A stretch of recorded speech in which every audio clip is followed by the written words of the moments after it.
Bonsoir à tous. Cette semaine, nous recevons Yves Oyono et Nanette Kogé pour parler de l'influence du hip-hop des années 90 à 2000. Encore plus de l'impact sur la jeunesse actuelle. Deuxième partie de notre émission, j'aurai Cédou avec qui nous allons nous intéresser aux informations à l'international mais également sur le plan national. Parfait Olam sera notre invité à l'affiche avec qui nous allons parler de l'évasion poétique, son dernier ouvrage. Gap Culture débute maintenant.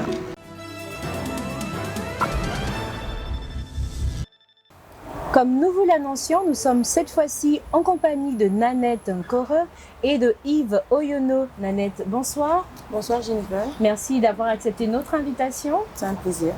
Bonsoir Yves. Bonsoir Jennifer. Toujours un réel plaisir d'être avec vous également. Merci. Alors avec vous ce soir, on va s'intéresser à une question très importante. On va parler de l'influence du hip-hop gabonais des années 90 à 2000 et surtout l'impact sur la jeunesse actuelle. Alors on va commencer peut-être avec vous, Nanette, nous définir un tout petit peu ce que l'on entend par hip-hop, plus précisément hip-hop gabonais. Pour reprendre cette définition, on va commencer par l'impression que donne le mot hip-hop. D'accord. J'aime beaucoup, parce qu'on dit hip-hop, c'est comme un mouvement de saut en fait. D'accord. Et c'est tout simplement un mouvement artistique avec une musique énergique. C'est comme ça que moi j'ai toujours aimé à définir le hip-hop. Qui dit énergique, à une certaine époque, dit musique engagée. Toute une histoire de revendication, toute une histoire de crise existentielle.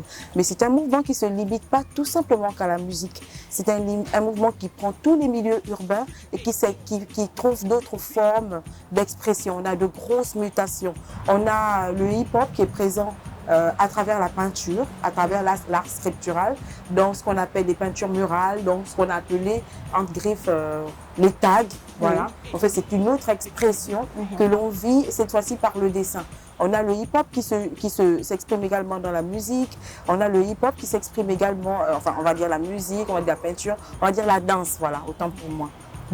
Clairement défini, le hip-hop, c'est une musique urbaine qui, en fait, c'est un art urbain qui engendre la musique, la danse et l'art sculptural, donc le dessin, voilà.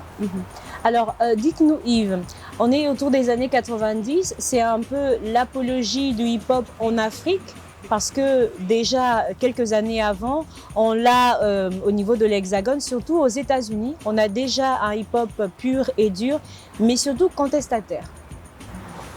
Oui, très contestataire. Il y a comme un trait d'union, sinon un point commun entre les États-Unis, la France et l'Afrique. Le point commun, c'est la déportation d'un peuple, la déportation des êtres humains, qu'on prend d'un point A à un point B.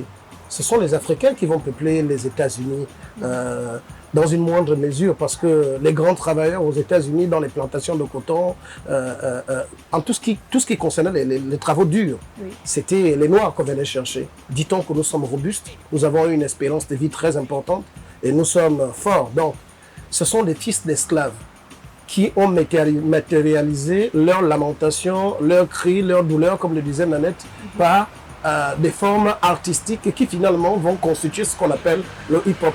On laisse des messages sur un mur, les tags. On danse un tout petit peu. Vous avez des danses comme la capoeira qui sont un peu faites d'arts martiaux parce qu'il faut se défendre, etc.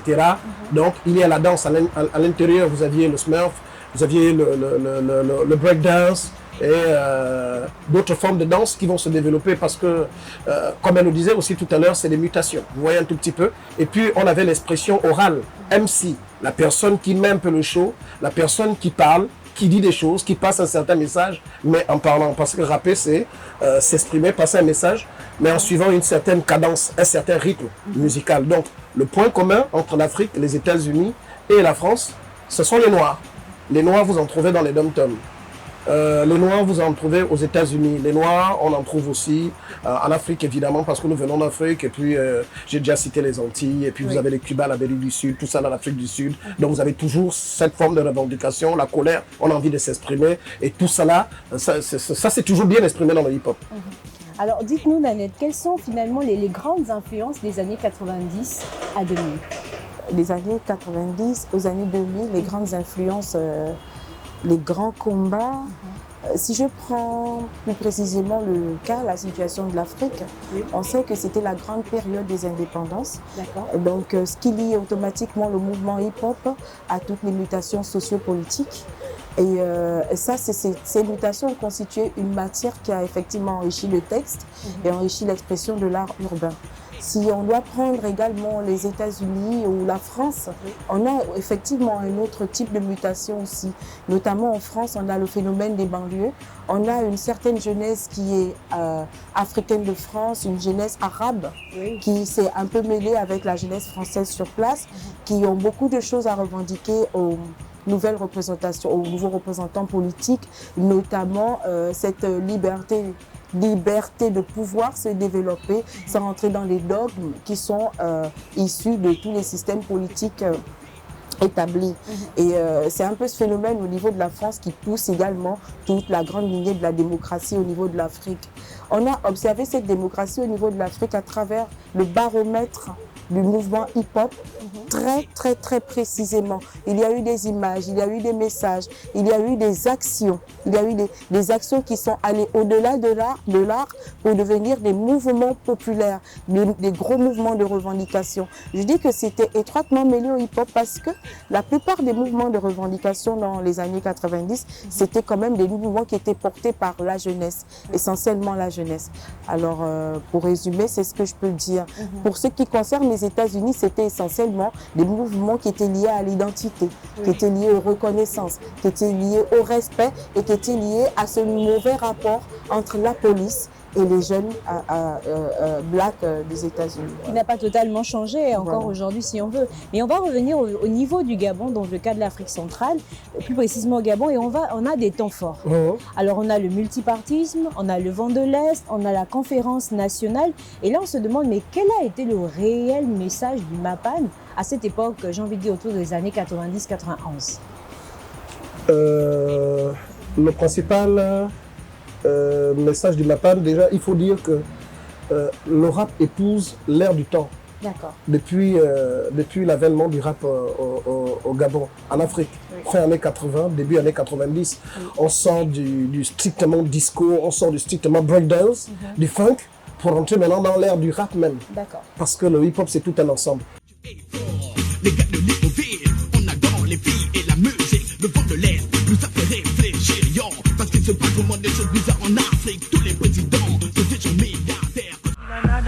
Oh, ma, yeah, never mao. Oh, ma, amute bas ma bader na mao. Yeah, ma, oh, never mao.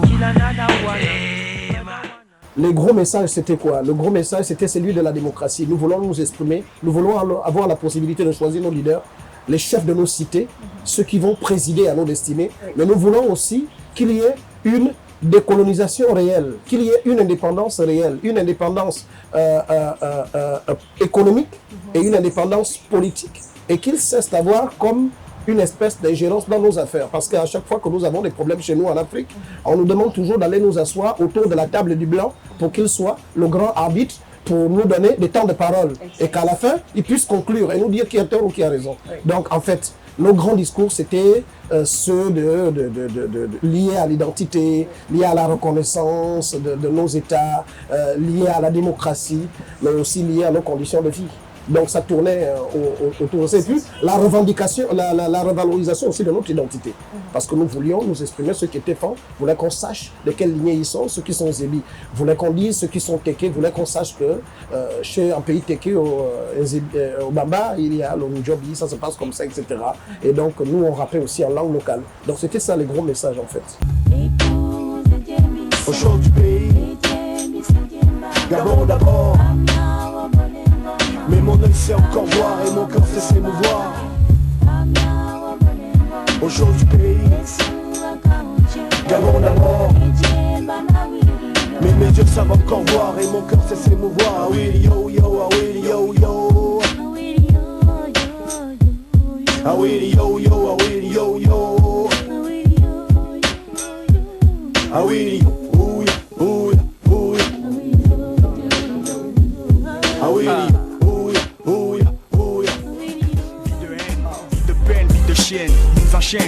peur que la misère nous dédaigne. Vois où je vis, dis que c'est une comédie, une connerie de voir des gens habiter des taudis. Baraque un côté, mur prêt à tomber, décor rien à désirer, sinon qu'à te faire pleurer.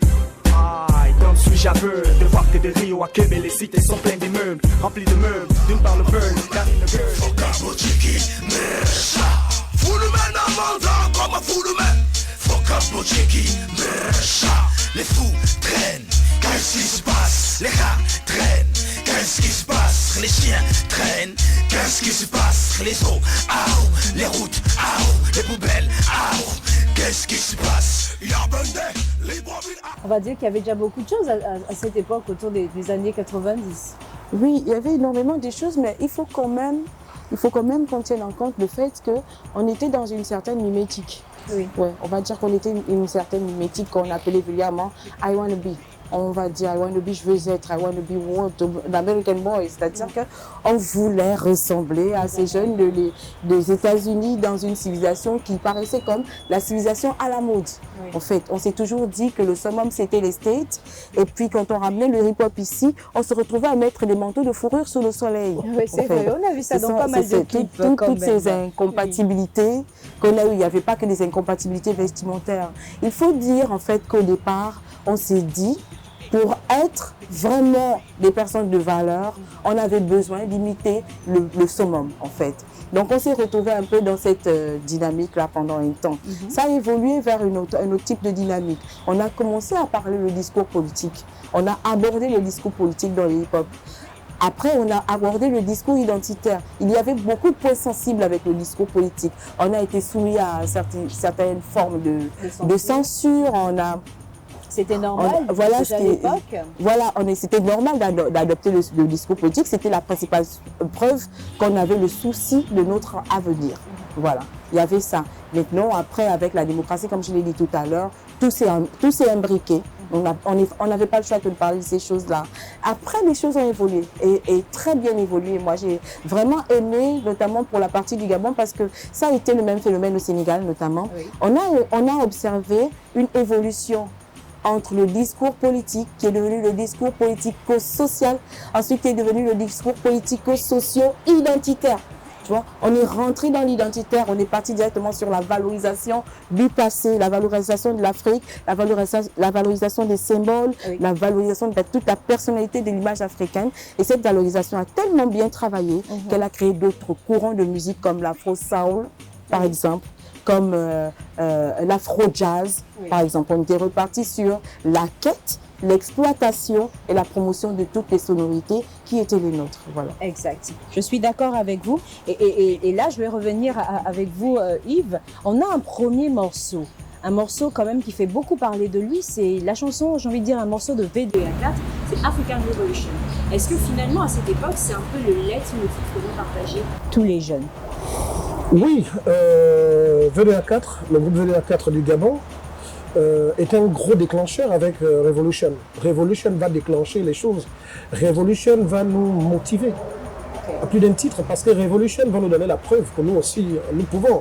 Parce que j'avais un point qui était leader, qui reste leader de ce groupe. Oui. Ce n'était pas un extraterrestre, c'est quelqu'un qu'on pouvait toucher, qu'on pouvait approcher. C'était un jeune Gabonais qui était proche de nos milieux et qui était avec nous. Oui. Donc à partir de ce moment, nous allons nous identifier à lui.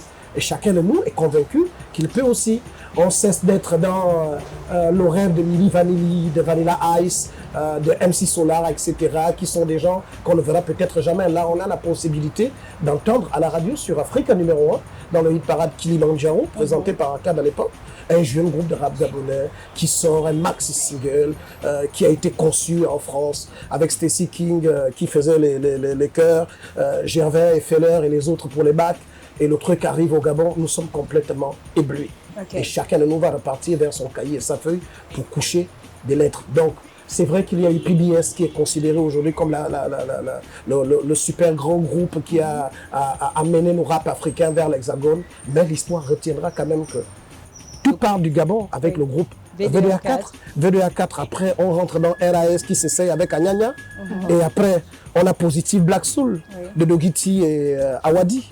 Et puis va suivre les Daraji et tout ce qu'on a vu après. Tout ce qu'on a vu après.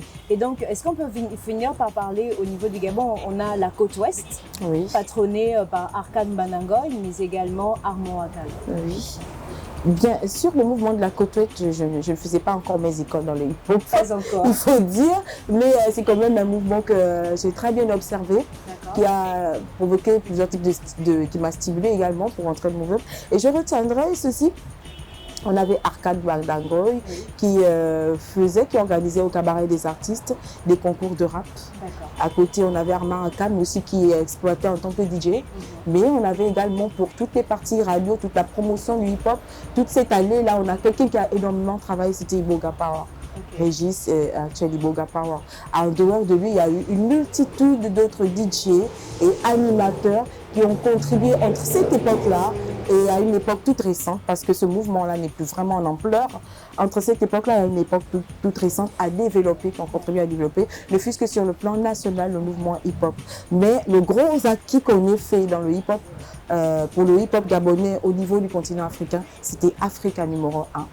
Pour enchérir au niveau de la côte ouest, de ce mouvement qui faisait déjà parler de lui. Oui, la côte ouest était là. La côte ouest, c'était la grande famille rapologique. C'était ce super concours qui révélait chaque samedi les meilleurs rappeurs des quartiers, des banlieues gabonaises. Donc nous venions de partout. Moi, je suis parti d'Atourabin un jour à 16h. J'ai fait à pied d'Atourabin, Kembo, chez moi, dans le 2e arrondissement de Libreville. Pour tous ceux qui ne connaissent pas Libreville, qui nous regardent à l'extérieur. On part du 2e arrondissement, qui est un grand quartier défavorisé du centre de Libreville, pour le 5e arrondissement, ce qui veut dire qu'on part vers la banlieue sud. C'est à peu près 14 à 15 km. J'ai fait ça à pied parce que je voulais être dans l'élite du rap gabonais. Mais c'était vraiment l'élite street. Comme le disait Nanette, la côte ouest africaine, c'était l'élite vraiment street. Les structures de base n'étaient pas là, rien n'était là. On nous donnait la possibilité de nous exprimer. Nous posions nos voix et nos textes sur les versions instrumentales de certains artistes connus. On appelait ça à l'époque la face B, parce que la face B avait toujours les versions instrumentales. Donc nous étions très friands. Nous partions à Vidéo Palace, qui était un magasin à l'époque qui faisait dans la vente de disques, ça n'existe plus. Dédicace à M. Moulungi qui faisait quand même ce trajet-là, France, États-Unis, qui nous ramenait les Vanilla Ice, etc. Et puis nous, on courait acheter pour avoir la face B. Et dans la face B, il y avait toujours une version instrumentale. Et la version instrumentale nous permettait de nous essayer un tout petit peu comme l'artiste qui a réellement enregistré le morceau. On voulait aussi s'essayer, on voulait ressembler à ces gens. Donc, il y avait la côte ouest, il y avait le Cap Nord-Sud de Jean-Marie Piantoni à la RTG. Lui aussi, il avait créé son petit poste. Parce que ça s'appelait les Possi à l'époque. Les Possi n'étaient autres que les grandes tontines, regroupement de rappeurs, associations, tout ce que vous voulez. Voilà, c'est. Et puis vous aviez aussi. La belle époque en fait. Vous aviez aussi Stowell Dipakwet. Stowell Dipakwet qui était un agent du Centre culturel français. Voilà, je crois intermittent au Centre culturel français, qui lui aussi s'était donné pour mission de faire dans l'art, la revalorisation de l'art culturel gabonais. Puisqu'il était là à l'époque du Carrefour des Arts. Et il voyait le merveilleux travail que M. Akenenge faisait. Mais M. Akenenge se heurtait à une réalité. Il faisait face à une nouvelle expression dans sa sélection et dans son école qu'il ne connaissait pas totalement. Vous voyez un peu ce que je veux dire? Ça veut dire que le papa, il était là, papa Akenenge nous recevait tous les jours pour former les jeunes qui chantent bien, etc. Et puis il voit des enfants qui parlent au lieu de chanter, qui parlent. Donc vous voyez un tout petit peu qu'il est perdu. Ça fait nouveau. Et M. Stowell Dipakwet, qui était avant-gardiste, parce qu'il avait quand même une femme blanche, il avait déjà une petite idée de ce que c'était le rap qui était en train de naître. Il va se décider de récupérer ces jeunes-là, avec lesquels papa Akenenge ne savait pas trop quoi faire. Voilà, lui va les récupérer, il constitue la rue à une maison. Et dans la rue, à une maison, il y avait un groupe leader qu'on appelait Sia Possi X. Mais à l'époque, qui s'appelait Criminal MC. Et lorsqu'on rentre dans le Back to Africa, dont parlait Nanette tout à l'heure, parce que nous allons revendiquer notre identité, mais notre message va arriver jusqu'aux États-Unis parce qu'eux aussi, au même moment, ils revendiquent leur identité. Les deux messages se croisent et ils se disent pourquoi ne pas nous retrouver. Provoqué par le film Alex Haley. Le film d'Alex Haley, Racine. Parce que ce film a eu un impact vraiment très important. À partir de ce film, beaucoup d'Américains vont se mettre à rechercher leurs origines. Beaucoup s'imaginent Ghanéens, Camerounais, Sénégalais, etc. D'où le mouvement. Voilà. Et certains vont arriver au Gabon. Le président Omar Bongo organise un grand sommet Afrique, Europe, États-Unis.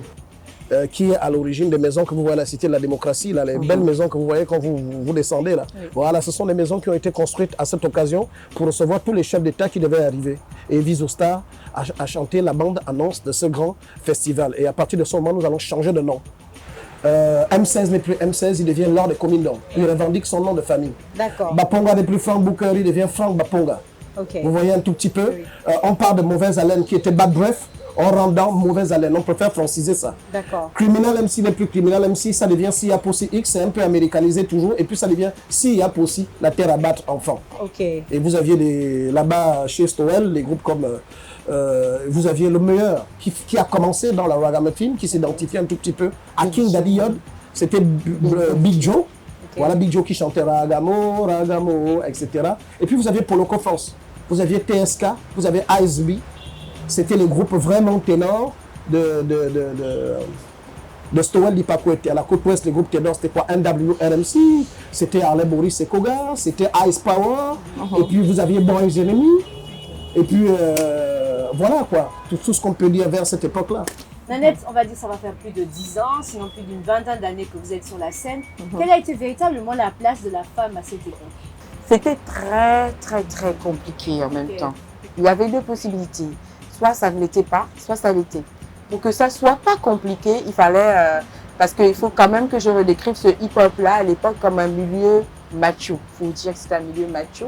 Ça, c'était la première barrière. La deuxième barrière, c'est qu'il fallait en avoir dans le ventre. Fermé aux femmes. Voilà, il fallait en avoir dans le ventre, il fallait revendiquer, il fallait bien le faire. À la rigueur, il fallait se battre. Il fallait se surpasser par rapport aux hommes. Parce que par rapport au sexe, on avait beaucoup de mal à ouvrir cette barrière-là, à pousser cette porte-là. Mais pour être accepté, il fallait vraiment faire ses preuves. Okay. En tant que femme rare, je ne vais pas dire première parce que je me souviens qu'il y en a eu avant moi quand même. Mais en tant que femme rare dans le milieu du hip-hop gabonais, je peux vous dire que j'ai énormément travaillé. Je travaillais 2 fois plus. J'appartenais à un groupe de rap. Je proposais de chanter parce qu'il manquait des filles. Ces rappeurs-là, ils avaient toujours besoin d'une femme ils avaient toujours besoin d'une femme dans leur groupe. La femme était la bonne choriste. Voilà, c'était la bonne choriste. Elle était réduite à ça. Voilà, oui, c'était des cœurs. Hyper réducteur. C'était la bonne petite voix. Tellement réducteur que je me suis retrouvée pendant des années à monter sur scène seule. Mais absolument seule. La jolie petite voix qui vient agrémenter un petit peu la chanson. J'ai même envie de dire que je faisais mes bacs moi-même. D'accord. Donc je faisais mon texte, je faisais mon rap, je faisais mes refrains. Ouais.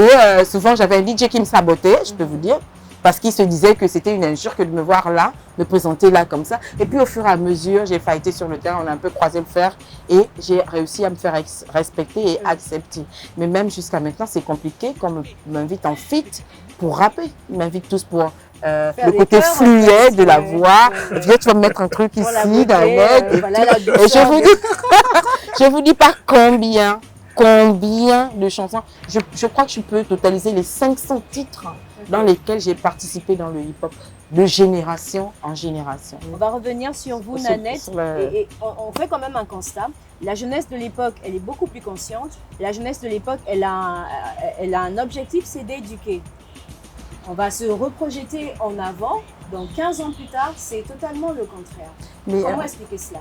La première chose dans le diagnostic, ce qui a fait basculer, j'appellerais ça comme ça, ce qui a fait basculer, c'était les méthodes de promotion.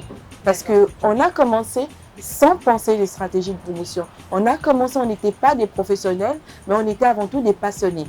Et on n'était pas les seuls passionnés dans la sphère. On a eu affaire à des animateurs qui ont redemandé, qui se sont identifiés et qui ont promu. D'accord. À partir d'un moment donné, ces animateurs se sont retirés pour passer à autre chose. Et on a été confrontés au problème de visibilité. Ça, c'était la première étape. La deuxième étape, c'est que c'est celle où des grosses boîtes, des grosses personnalités politiques viennent et récupèrent le hip-hop. Alors, cette étape-là était vraiment meurtrière pour le hip-hop parce que la personnalité qui récupère le hip-hop le formate. À partir de ce moment, on rentre dans la commercialisation des textes et on tue la partie éducative, on tue la partie revendication. Parce que si moi je suis un tel de politique, je t'interdis de revendiquer ou de toucher à telle ou telle thématique. tu vois. Donc, on est rentré dans ça. En rentrant dans ça, on est rentré dans un autre phénomène que moi, j'appelle les phénomènes anti-éducatifs. On a dit aux enfants, vous pouvez gagner de l'argent sur ce business-là. Et voilà comment ça va fonctionner. Ils ont commencé à vivre de leur hip-hop. Sans droit d'auteur, pour vivre de son hip-hop, il fallait signer un certain nombre d'accords avec les personnes qui étaient à même de financer. Dans cette même étape, s'est introduit les phénomènes de nuit de la musique, où on a fait venir des stars qu'on ne rêvait pas d'avoir un jour au Gabon. On les a fait venir sur des spectacles et puis on les a fait gratuitement. C'est-à-dire que si toi, dans ta chambre, tu pleurais, tu rêvais, tu fantasmais sur Gilo, tu pouvais toujours, sur Jaoul, oui. Tu pouvais toujours courir à ce spectacle et tu la voyais en face, mais c'était le bonheur, c'était un rêve.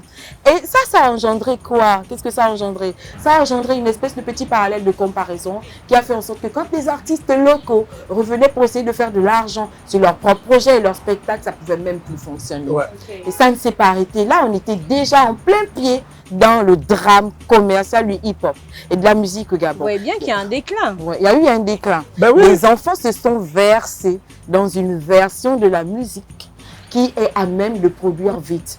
On produit vite et on gagne comment? On ne fait pas d'album. Okay. On ne fait pas de sortie officielle. On fait des singles. On les met en promotion. On graisse la patte aux animateurs. On se verse sur le terrain. Ensuite, on fait les mariages. On fait les concours qui passent par là. On fait les campagnes électorales. Avec YouTube, on touche tout le monde. Voilà. On crée sa page Facebook, on touche tout le monde. Voilà comment ça a fonctionné. C'est ce qui pourrait éventuellement, selon ma vision, expliquer un peu ce déclin. Et puis après, ça a évolué. Voilà. Mais qu'est-ce que vous reprochez, vous, exactement aux jeunes du hip-hop actuel? Nous reprochons aux leaders du hip-hop actuel un manque de solidarité. Hein? Un manque d'esprit de professionnalisation. Ça veut dire qu'il faut que le gars qui fait le hip-hop aujourd'hui se considère comme un artiste. Okay. Mais comme le disait Nanette, un artiste professionnel doit respecter certains codes. Il n'y a pas de métier sur Terre qui n'a pas de code, ni de loi, ni de tradition. Okay. Tous les métiers ont plus ou moins des ordres. Comme il y a l'ordre des médecins, il y a l'ordre des avocats, il faut aussi que les artistes, rappeurs, fassent aussi l'ordre des rappeurs. Il faut un pressbook. Ouais. Tu communiques comment avec le monde? Il te faut ton histoire, il faut une fiche. Il te faut au moins faire des conférences de presse. Il faut au moins un vrai manager. Il faut être crédible, il te faut un manager. Ouais. Si tu es un artiste rappeur, il te faut un DJ. Ouais. Vous voyez un tout petit peu? Il te faut avoir au moins tes musiciens, tes groupes de danse. Il faut que le rappeur puisse faire du live. S'il vous plaît, parce que le live aussi a l'avantage qu'il peut faire vivre d'autres formes artistiques. Le guitariste mangera grâce à toi, le violoniste, etc. Mais si on reste comme on est là, dans ce cadre-là, qu'est-ce qu'on fera? On va sortir du studio avec sa petite version instrumentale, on va la mettre quelque part et puis on va continuer comme ça, ou alors on va faire du playback. On reproche toutes ces choses. Côté texte, on reproche aussi aux rappeurs d'avoir abruti un tout petit peu notre musique parce qu'aujourd'hui, nous n'avons plus l'introduction, nous n'avons plus le développement et la conclusion. Parfois, les histoires sont tellement abracabrantes qu'elles sont hallucinantes et peut-être dangereuses pour notre jeunesse aujourd'hui, puisque moi, mes enfants s'identifient à mes petits frères rappeurs qui sont arrivés derrière moi. Mes enfants n'écoutent pas ma musique, ils la trouvent has-been. Ils écoutent les musiques de ceux qui sont arrivés après moi. Donc, qu'est-ce qui se passe? Ils vont prendre ces jeunes qui vont arriver vers moi comme étant des vedettes, stars, proposées à l'imitation. Et ils vont s'imaginer être eux dans leur comportement, dans leur réflexion, dans leur façon de faire. Avez-vous déjà essayé de discuter avec ces jeunes pour essayer de comprendre ce qui n'a pas marché? Pourquoi est-ce que dans leurs textes, on ne parle que de sexe, on ne parle que de la drogue, on ne parle que de couteaux, que d'armes blanches? Bon, moi, je suis très proche de mes enfants, je suis très proche de mes neveux et on discute tout le temps. Comme disait Yves tout à l'heure, les enfants ne s'identifient pas à nous, mais moi, je pense qu'on a un gros travail aussi. Il faut aussi qu'on revienne sur nos problèmes de démission. Je crois qu'il y a... Mon fils m'a dit un jour, maman, je ne t'écoute pas, tu ne m'intéresses pas. Ta musique ne me parle pas. Mon fils, il a été très clair et quand il me le dit, il avait 9 ans. Je dis, alors tu écoutes qui? Il dit, j'écoute Tonton Matt. Ça m'a soulagée. Tonton Matt, c'est ma génération. Donc en fait, les enfants ont quand même la possibilité de faire un tri dans ce qu'ils entendent et ça dépend effectivement de ce qu'ils ont comme principe, ce qu'ils gardent comme valeur. Avec nos enfants, ce qui se passe, avec nos jeunes, ce qui se passe, avec ceux qui nous ont remplacés sur le terrain, ce qui se passe, c'est quoi? C'est que ce sont des âmes écorchées, j'ai envie d'appeler ça comme ça. Pour moi, en littérature, on appelle ça le phénomène d'écorchement. Ce sont des âmes écorchées, ce sont des écorchés vifs. on va dire. Non, pas encore. Je préfère pas employer le terme égaré. Je dis écorché parce qu'ils sont directement liés au baromètre social. Et que produit la société à un moment donné? Qu'est-ce que la société leur envoie? Qu'est-ce qu'ils subissent? Qu'est-ce qu'ils vivent? Quel est leur quotidien? La musique ne ment pas. L'art ne ment pas. Ta production, c'est ton vécu. Il y a toujours quelque chose de toi dans ce que tu produis artistiquement, que ce soit un tableau, que ce soit une chanson. Et moi, je dis que ces enfants-là, qui sont dans le champ lexical du pleur, j'aime beaucoup cette expression, je dis, j'écoute pas un sans entendre pleurer. Tout ça sont des onomatopées du pleur, de la souffrance, de la douleur. En fait, moi je dis qu'ils sont comme ça. Ils souffrent de la démission de leurs parents. Non, ils ne souffrent pas en tant que tel de la démission. Ils souffrent de l'allure qu'a pris la société, tous les problèmes sociaux. Le hip-hop de notre époque n'a pas menti. On était étroitement liés au phénomène de démocratie. On revendiquait, on enseignait. On s'est mis à un moment donné la démocratie. Ben voilà, comment comprendre que 15 ans plus tard, lorsque les jeunes arrivent, les jeunes ne parlent pas du succès scolaire? Le hip-hop fonctionne comme un caméléon. Il prend la couleur du baromètre social. Et si on les entend chanter comme ça, dire ça, ils ont simplement fait leur caméléon. Ils sont dans la couleur du baromètre social. Ça n'a même pas quelque chose en tant que tel à voir avec les démissions. C'est dans le système éducatif. C'est dans tous les garde-fous qu'on a mis pour protéger cette jeunesse-là. Après, ils expriment quoi? Ils expriment leur vécu et exclusivement leur vécu. Nous, on a fait une faille parce qu'on n'a pas lutté dans notre mouvement de protectionnisme des jeunes. On a remis le témoin comment? On a fait les choses à moitié à un moment donné. On a monté, il y a quelques années, le mouvement de slam. Je vais vous prendre un exemple concret. Le mouvement de slam avec MH, D-Nice. Du côté de l'Institut français de l'Université Omar Bongo, on a introduit le slam gabonais. Que donne le slam gabonais? Le slam gabonais ne pleurniche pas. Le slam gabonais enrichit, il enseigne. Il se porte très bien. Il se porte très bien. Et c'est ce qui me prouve que du côté du hip-hop, on a mal fait le travail. Parce qu'à l'époque, il y a des slammeurs qui ont fait des ateliers de slam dans les établissements. Ils ont un temps, ils ont une direction, ils ont un discours, ils ont un langage. Oui. Ces slammeurs-là, ce sont nous, on a lancé les premiers ont lancé les seconds. Ça a été transmis comme ça sur le terrain. Mais du côté du hip-hop, on ne l'a pas fait. Et puis après, il y avait la part du gain, les raccourcis. C'est tous ces titres de valeur que nous n'avons pas su inculquer qui donnent ce qui se passe sur le terrain. On va s'arrêter là pour aujourd'hui. Malheureusement, on va rester dans la première partie. Vous êtes en train de nous regarder probablement et peut-être que vous êtes jeune parce que les grands, là, on peut un tout petit peu tirer sur vous. Ce n'est pas grave. Je crois que pour la prochaine, on va devoir recevoir un jeune rappeur et lui, il nous dira finalement ce qu'il décrit dans ses chansons et peut-être également un ancien.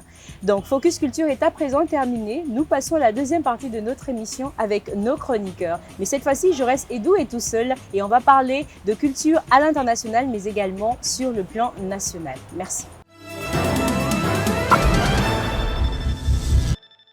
Deuxième partie de notre émission, nous sommes en compagnie cette fois-ci de Jaurès Edou. Jaurès, bonsoir. Bonsoir à vous Jennifer. Alors avec vous, ce soir, nous allons parler donc des informations à l'échelle nationale, mais également sur le plan international. Tout à fait. On commence par quoi? On commence par la 10e édition du festival Africa Music Market. Et il y aura quoi d'autre? On parlera également de slam, du livre. Ensuite, on va clôturer notre chronique avec un peu, on va dire, du cinéma. Un peu de cinéma. Et donc, on démarre de suite avec le festival. Allez-y. On parle de la 10e édition du festival Africa Music Market. Donc, c'est un festival qui va se dérouler du côté du Cameroun, donc plus précisément à Yaoundé, les 3 et 6 juin 2020. Au menu, il sera question bien évidemment d'expositions, des ateliers, des rencontres professionnelles et également des showcases, des artistes qui viendront des 4 coins du monde pour assister à ce grand événement qui est prévu, comme je le disais tout à l'heure, les 3 et 6 juin 2020 du côté de Yaoundé. On va parler d'autre chose et cette fois-ci, on va s'intéresser aux livres. On s'intéresse aux livres, donc on va s'intéresser à un auteur gabonais, un jeune auteur gabonais qui vit de côté... Qui fait son entrée dans l'univers. Tout à fait, c'est carrément son baptême de feu. D'accord. Donc qui se dénomme Monsieur Maurice Ngolen.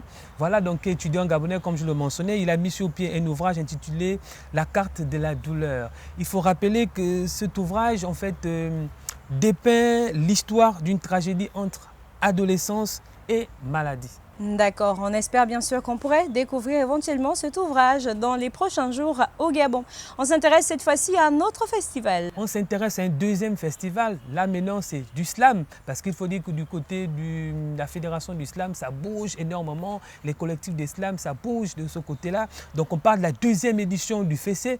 Donc le FESE qui est le Festival international d'éloquence slam éveil. Ça va se dérouler du côté de Burkina Faso les 27 et 29 février 2020. Il y aura plusieurs pays qui vont participer à ce grand événement culturel à Bobo-Dioulasso. Au menu, c'est important de le mentionner, de cette grande rencontre, il y aura ateliers, il y aura des scènes, partages, rencontres, débats, panels. C'est vraiment une coloration riche comme activité prévue les 27 et 29 février 2020 du côté de Bobo-Dioulasso au Burkina Faso.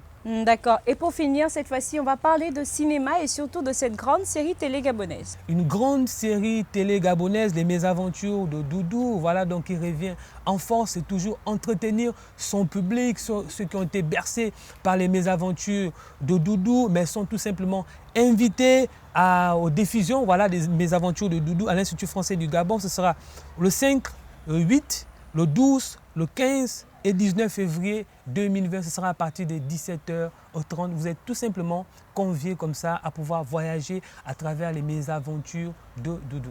Merci beaucoup Jaurès pour toutes ces informations. Quant à Ruth Mignolet, elle nous rejoindra dans 15 jours exactement. Et donc la chronique se referme pour faire place cette fois-ci à la troisième et dernière partie de notre émission. Nous sommes en compagnie de Parfait Olam. À tout de suite.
À l'affiche cette semaine, c'est Parfaite Olam. Nous l'avons déjà connu il y a quelque temps dans Duo en prose.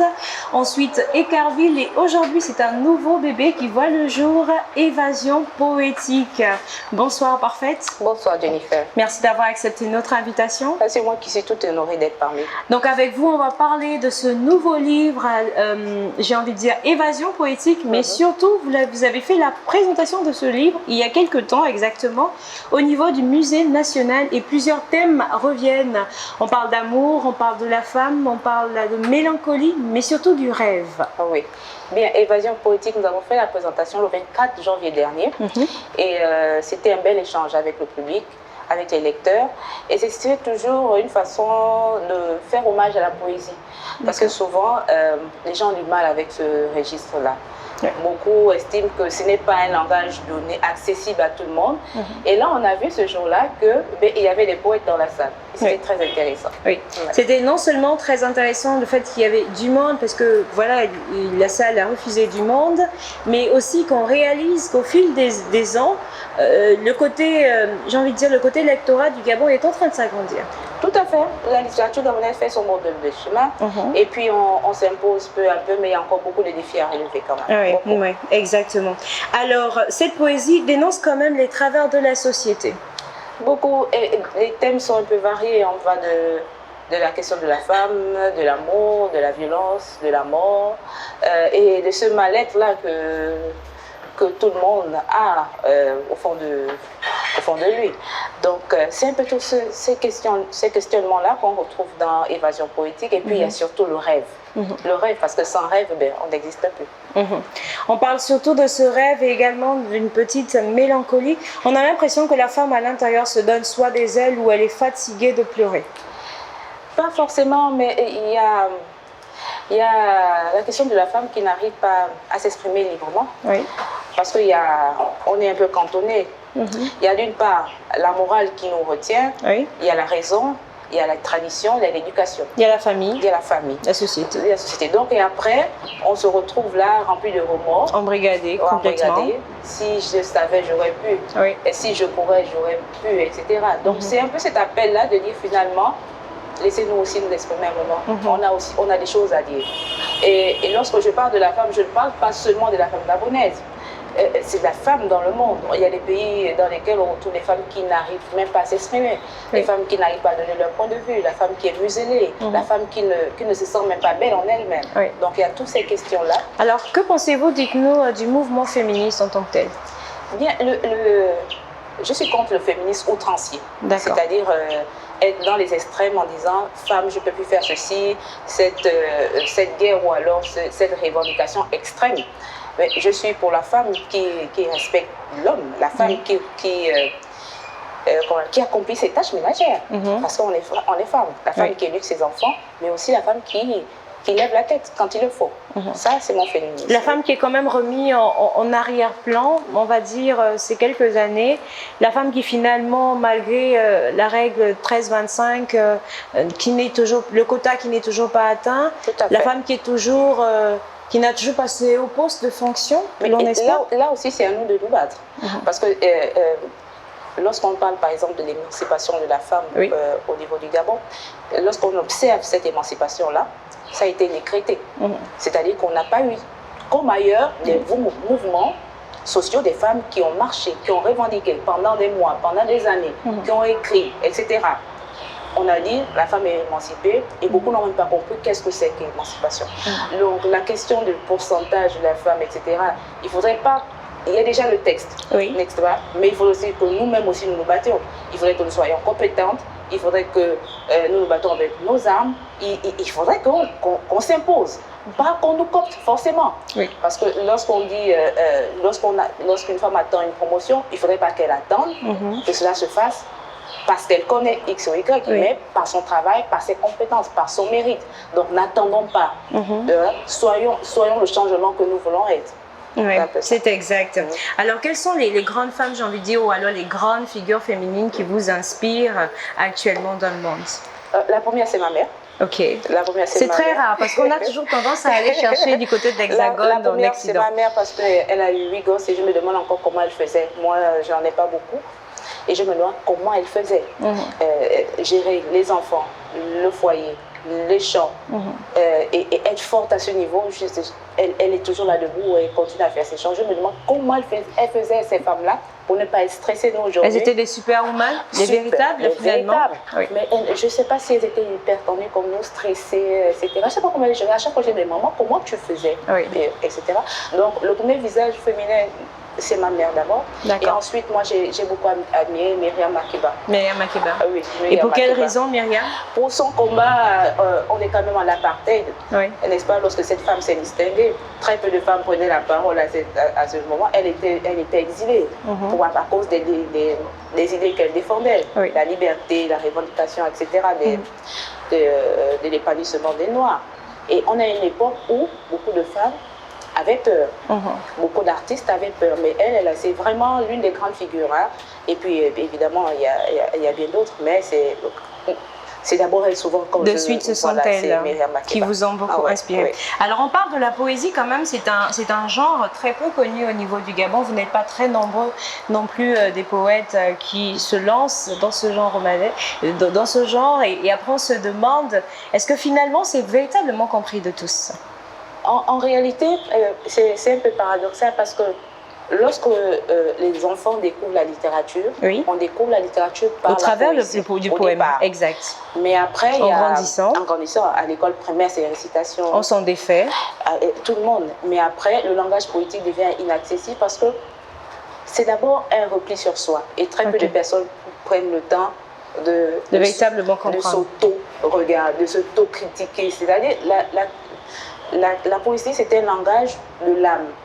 Et souvent, on a du mal à inspecter notre propre âme à cause de toutes les douleurs qu'on ne veut pas ressortir, toutes les souffrances, toutes les déceptions aussi. On se dit non. Et puis, la poésie, c'est un langage qui nous invite à nous arrêter un moment. Aujourd'hui, nous sommes dans une société où tout le monde est rapide, tout le monde il faut aller vite, il faut courir. Or, la poésie, elle te dit, toi, tu t'attends et tu écoutes. Il faut être attentif, attentif à l'environnement, attentif aux êtres, aux choses, à l'invisible. C'est ça aussi la poésie. Attentif à soi-même. Donc, c'est tout cela. Et dire qu'on ne s'intéresse pas. Si, il y a des poètes. Moi, au niveau du Gabon, il y a Gamou que j'ai apprécié, mais mon préféré, c'est Ferdinand Alogoké. Ferdinand. Le défunt. Pour quelle raison? Le défunt, parce que sa langue, c'était l'un des poètes qui joue avec la langue comme s'il jouait avec un objet qu'il maîtrisait parfaitement. C'est un poète qui a su mettre de l'esthétique même dans la laideur. Lorsque vous lisez par exemple l'apologie du paix, le paix, imaginez-vous. Oui, voilà, on parle du paix, oui. Mais on se dit, mais il y a la poésie dans tout. Il y a la poésie même dans le caca. Dans le texte intitulé le caca. Il y a la poésie dans les formes horribles. Donc, j'aime la langue de Ferdinand Alogoké. Malheureusement, je n'ai pas eu le temps de le connaître personnellement, mais j'ai découvert son œuvre.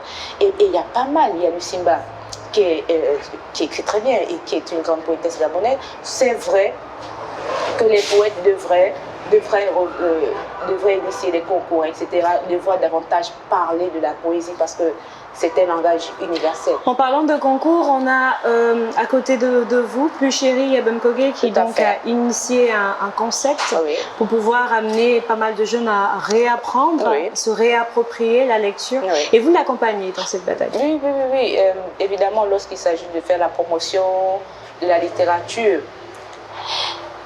nous y sommes parce que déjà je suis membre de l'UDEC, secrétaire général de l'Union des écrivains gabonais. Et ce projet-là, nous l'avons initié il y a 2 ans déjà et nous poursuivons cette année et nous avons inséré le volet scientifique.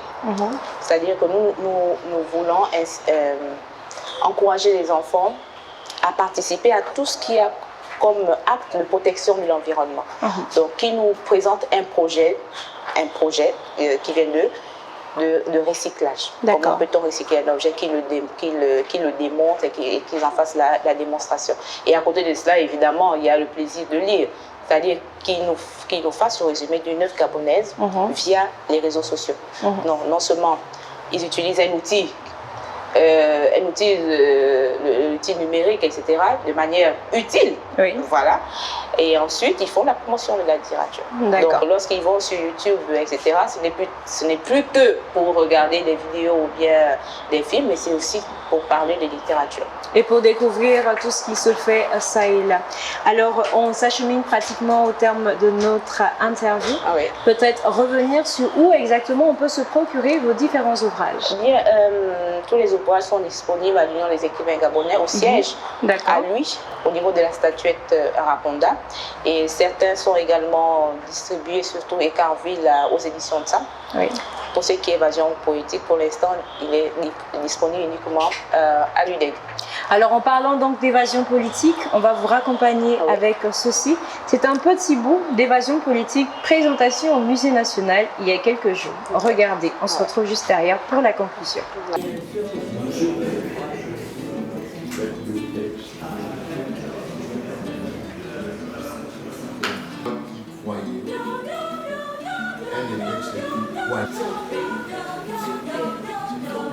Voilà, c'était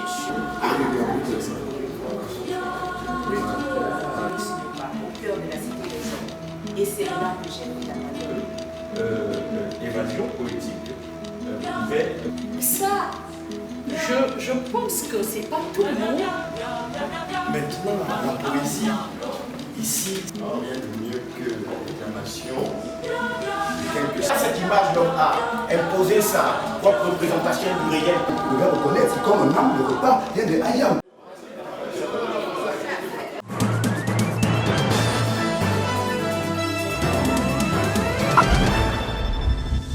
Fetolam, merci d'avoir accepté notre invitation. C'est moi qui vous remercie. La Gap Culture est à présent terminée. On se donne rendez-vous exactement dans 15 jours.